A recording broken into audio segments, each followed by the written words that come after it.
বানাতে চায়। আপনারা আর এই হাসিনা এবং তার দোসরদের উপর আস্থা যদি রাখেন, আপনারা নিজেদের পায়ে নিজেরাই কুড়াল মারবেন। নতুন বাংলাদেশ গড়ার পথে এদেশের 90% মুসলিম জাতিসত্তার সদস্যদের সাথে আপনাদেরকে আমরা আমন্ত্রণ জানাই। আসুন আমরা একটি সম্প্রীতির বাংলাদেশ গড়ে তুলি। এই বাংলাদেশে কোনো সাম্প্রদায়িক হানাহানি থাকবে না। এই বাংলাদেশে কোনো ফ্যাসিবাদের জায়গা হবে না।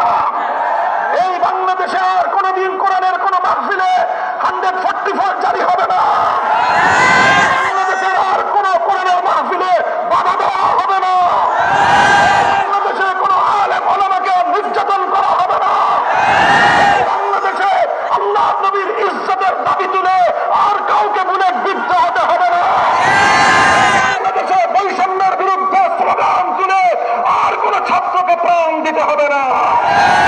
আমরা গড়ে তুলব বৈষম্যহীন সেই বাংলাদেশ। মনে রাখতে হবে, পতিত স্বৈরাচারের দোসরেরা এখনো পর্যন্ত বাংলাদেশের বিভিন্ন জায়গায় ঘাপটি মেরে আছে।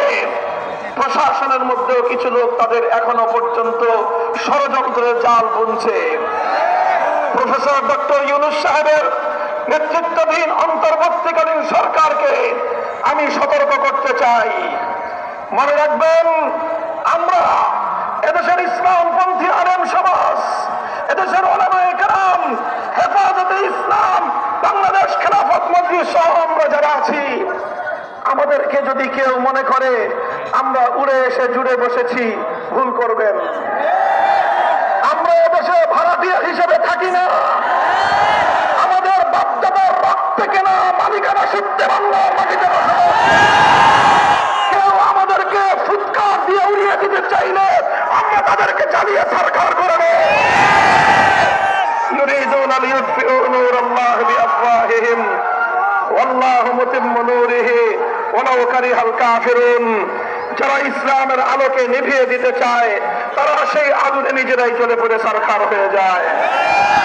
আমরা বলছি, হাসিনা চেয়েছিল হিন্দুত্ববাদ প্রতিষ্ঠা করতে বাংলাদেশে।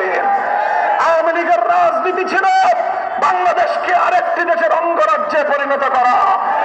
শেখ হাসিনার উদ্দেশ্য ছিল লক্ষ লক্ষ কোটি টাকা বাংলাদেশ থেকে পাচার করে আমার বাংলাদেশের অর্থনীতির ভিতকে ধসিয়ে দেয়া, একটি তলাবিহীন ঝুড়িতে পরিণত করা, বাংলাদেশ যেন বিশ্ব দরবারে মাথা তুলে দাঁড়াতে না পারে।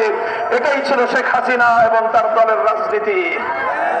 এখন আমরা বলি, হিন্দুত্ববাদ উৎখাত হওয়ার পর কেউ যদি চিন্তা করেন আমার এই সোনার বাংলাদেশে, শাহজালাল, শাহ মাকদুম, খানজাহানিদের বাংলাদেশে নাস্তিক